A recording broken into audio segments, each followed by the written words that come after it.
Bonjour à tous et bienvenue sur la chaîne. Aujourd'hui, nous allons découvrir ensemble comment limiter la taille des dossiers personnels des utilisateurs sur un serveur Windows. Pour y parvenir, nous allons exploiter un outil déjà intégré à Windows Server, le gestionnaire de ressources du serveur de fichiers. Cet outil permet non seulement de contrôler et gérer l'espace disque, mais aussi de bloquer certains types de fichiers et de générer des rapports détaillés d'utilisation.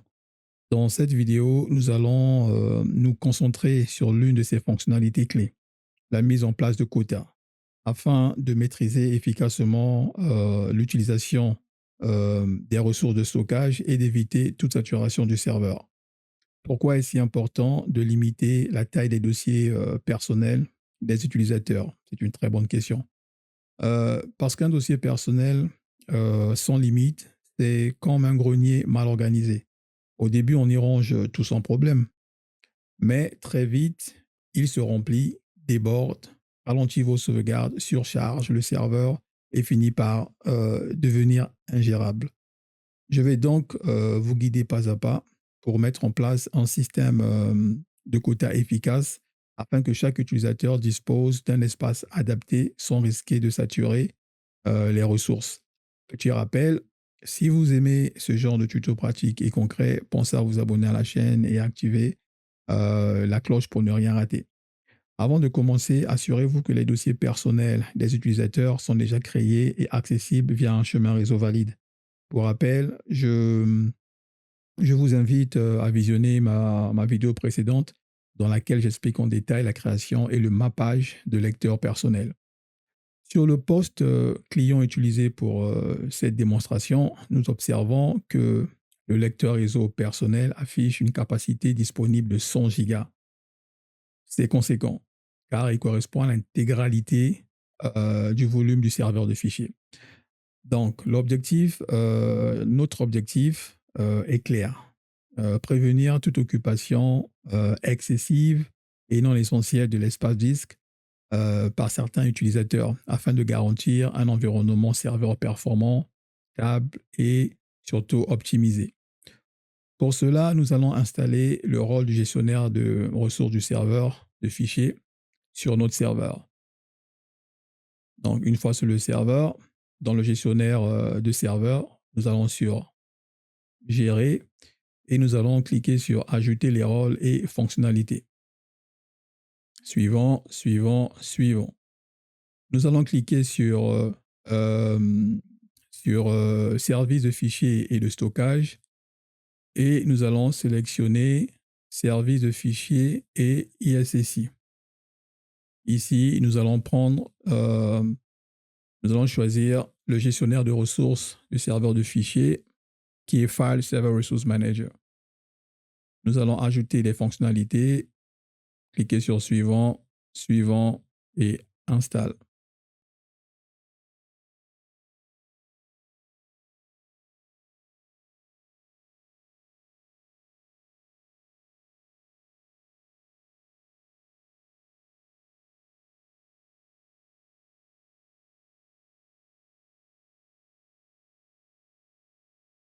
Maintenant que l'application est installée, nous pouvons cliquer sur Fermer.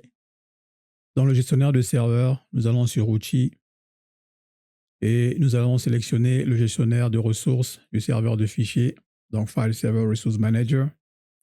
Et nous allons sur le gestionnaire de quota, nous allons le déployer. Nous avons quota. Quota, c'est ici que va se retrouver tous les quotas créés. Et nous avons les modèles de quotas. Alors ici sont des modèles pré-remplis. Nous, ce qu'on va faire, nous allons faire un clic droit et nous allons créer notre propre modèle. Donc, créer un modèle de quota. Nous allons mettre de 10 gigas, nous allons mettre leur donner 10 gigas. Donc, les utilisateurs auront 10 gigas, 2 gigas sur leur dossier personnel. Ensuite, nous allons donner un nom, on va dire perso. Au niveau de la description, on laisse vide. Au niveau de la limite, nous avons dit 2 gigas. Nous allons changer l'unité de mégas en gigas. Au niveau du quota rigide, on laisse par défaut. Le quota rigide veut simplement dire qu'il bloque toute écriture au-delà de la limite. Donc, lorsque le disque atteint sa limite, eh ben, il ne peut plus rien enregistrer. Ensuite, on clique sur Ajouter. Nous allons juste prendre les 85. Si on avait un serveur de messagerie installé, on allait cocher ces options qui allaient simplement nous permettre de recevoir des notifications d'avertissement que le disque atteint 85%. Donc, il faut faire, voilà, s'il y a des précautions à prendre. Mais vu que nous n'avons pas encore installé un serveur de messagerie, donc pour le moment, ces options, on les laisse telles quelles. On clique simplement sur OK. Donc, nous avons un avertissement à 85% et nous pouvons cliquer sur, je crois que tout est bon, sur OK. Donc ici, dans les templates, nous avons notre template personnalisé qu'on appelle les persos 2 gigas. Nous avons pris le type de quota, c'est le rigide. Nous allons repartir sur quota, clic droit, créer un quota. Ici, nous allons mettre le chemin du dossier racine.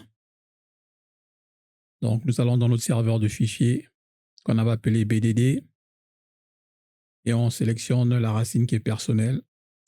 OK. Ici, nous allons cocher la case appliquer automatiquement le quota au sous-dossier existant et nouveau. Et au niveau des 100 mégas limites, nous allons choisir notre modèle personnalisé qu'on appelle les persos. Nous pouvons voir les informations, les mêmes informations apparaître. Dans 85%, avertissement, nous avons 2 gigas, le nom de notre template, de notre modèle perso, et nous avons nos dossiers racines personnels. Et ensuite, on clique sur Créer. Si je rafraîchis, on peut voir le dossier racine et les sous-dossiers dans les dossiers personnels de nos utilisateurs. Maintenant, ce qu'on va faire, on va aller sur un poste client pour vérifier que tout fonctionne. Donc, sur le poste client, on peut voir qu'il est passé de 100 gigas à 2 gigas. On va essayer de copier. J'ai un dossier ici je crois qu'il doit faire 5 gigas. Voilà, 5 gigas 14. On va essayer de le copier. Si la limite est atteinte, normalement, une erreur de type espace disque insuffisant apparaîtra. Voilà, nous avons notre erreur. Donc, à partir de maintenant, vous savez comment limiter la taille des dossiers personnels de vos utilisateurs sur un Windows Server et garder un serveur organisé, performant et sous contrôle. C'est une petite configuration qui fait une énorme différence. Moins de données inutiles, des sauvegardes plus rapides, un serveur qui reste fluide et efficace. Si ce tuto vous a aidé, pensez à liker, à vous abonner à la chaîne et activer la cloche pour ne rien rater des prochaines vidéos. Merci d'avoir regardé, prenez soin de vos infrastructures et je vous dis à très bientôt pour un nouveau tuto.